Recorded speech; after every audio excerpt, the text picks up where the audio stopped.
تعلیم مفت دینا یہ آپ کی ذمہ داری ہے، آپ نہیں دے رہے، اور آئین کہتا ہے کہ یہ آپ کی ذمہ داری ہے۔ اسلامی تہذیب کی چوکیداری ریاست اور حکومت کی ذمہ داری ہے، لیکن آپ نے وہ ذمہ داری پوری نہیں کی۔ آئین پر آپ عمل نہیں کریں گے، قانون پر آپ عمل نہیں کریں گے، کیسے آئین پر آپ عمل کرتے ہیں؟ کیسے آپ عمل کرتے ہیں؟ آپ کا بڑا تو اسکندر مرزا تھا۔ اسکندر مرزا نے آئین کو کیا کہا تھا؟ اسکندر مرزا نے آئین کو کچرا کہا تھا۔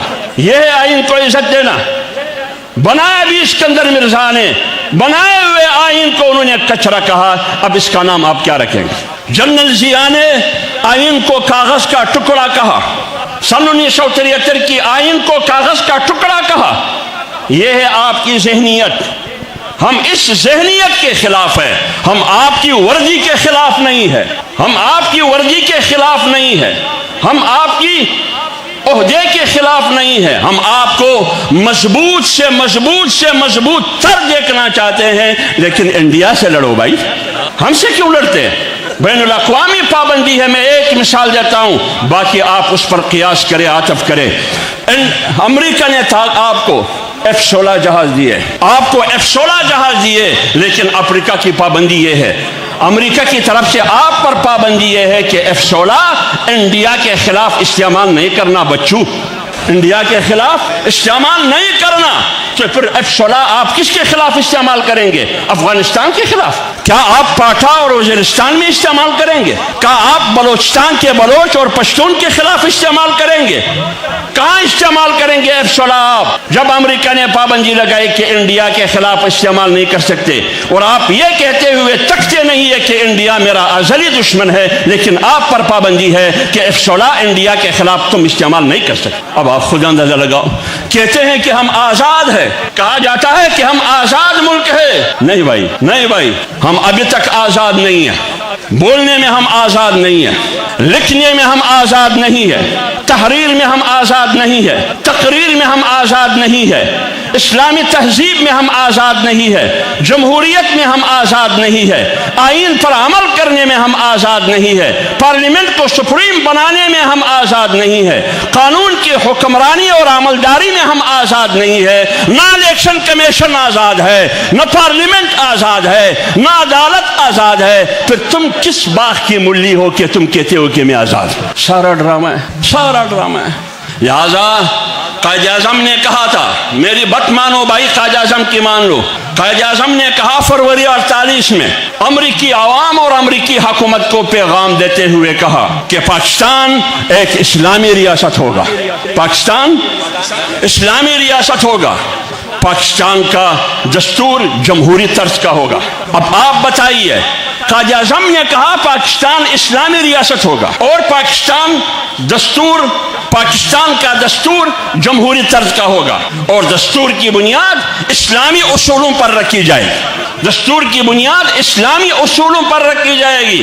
پھر مارچ سن 1949 میں کہا، 49 میں قائد اعظم نے کہا، میں نے نہیں کہا، قائد اعظم نے کہا، جس کو آپ بابائے قوم کہتے ہیں، اس نے کہا، اس نے کیا کہا تھا؟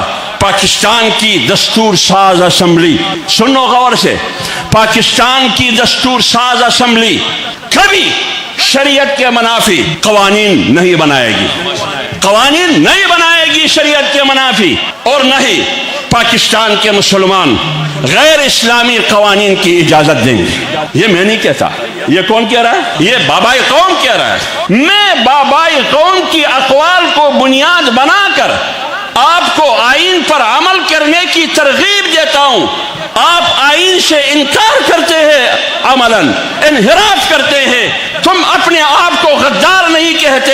میں جو ترغیب دے رہا ہوں آئین پر عمل جاری کی، مجھے آپ غدار کہہ رہے ہیں؟ عجیب الٹا ڈنگ ہے۔ جب قائد اعظم نے یہ کہا تو پھر آپ بتائیے، میں آپ کو ترغیب دے رہا ہوں کہ آئیے۔ قائد اعظم نے 101 بار اپنی زندگی میں یہ اعلان کیا، 101 بار قائد اعظم نے اپنے تقاریر میں یہ اعلان کیا کہ پاکستان کے نظام کی بنیاد اسلامی اصولوں پر استوار کیا جائے گا، 101 بار۔ اور اس میں